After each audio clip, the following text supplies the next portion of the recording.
Absolutely. Let's dive in talking about the parity, the competitive balance in baseball. We take a look at the best records in the game. 6 teams all within one game. That's parity.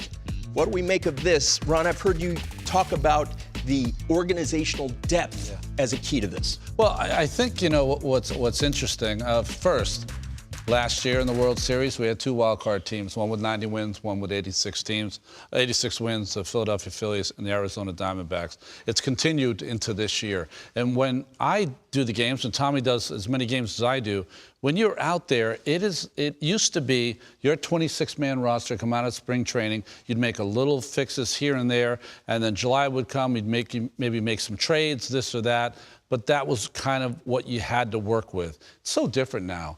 With the roster manipulation, the back and forth with all the different players, mostly pitchers, how good is your 40-man? And sometimes some teams have used close to 60 players. It's how good you are organizationally with that depth is going to see how you are during the regular season. So we have a lot of teams with all this depth playing each other. It ends up with more parity. Tom, you've talked about the incentive. Where is the incentive for teams to win all those games? Yeah, I think the incentive is still there, and I've talked to Rob Thompson, the Phillies, about this, and the Dodgers.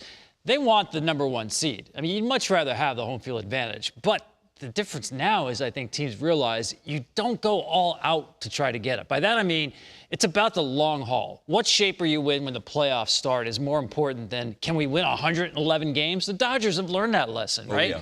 So we've seen teams, whether it's load management with players, cutting back on their starting pitchers, giving them extra days, cutting back on their pitch counts, having them available in October at peak form supersedes everything. So I don't see the top teams now literally trying to win every game the way it used to, as Ronnie said, with your 26, 25-man roster back in the day. Now it is all about using all 40 on your roster and making sure that everybody is as healthy as possible when you do get to October. To your point about the depth, the last 2 seasons, the NL's 6th seed has gone all the way to the World Series. What do you make of that momentum? Well, I think, that's part of it. And, we've had a lot of discussion because this is relatively new of teams winning their division, having those 3, 4, 5 days off and being a little stale once the postseason starts for them. Listen, it always has been the same. How hot are you by the time you get to the postseason? And as Tom said, more importantly, how healthy are you by the time you get to the postseason? And I think what happens for a lot of teams is that they've decided that they are going to make sure that their pitchers that they need, let's talk about the Dodgers with Buehler, Kershaw recently came up, they're going to make sure those guys are ready to go. And a guy like Buehler, who's been so good in the postseason, he had an innings limit anyways. So make sure those innings limit reach at least into October so when he can be a difference maker for that team. So the Dodgers got off to a big lead.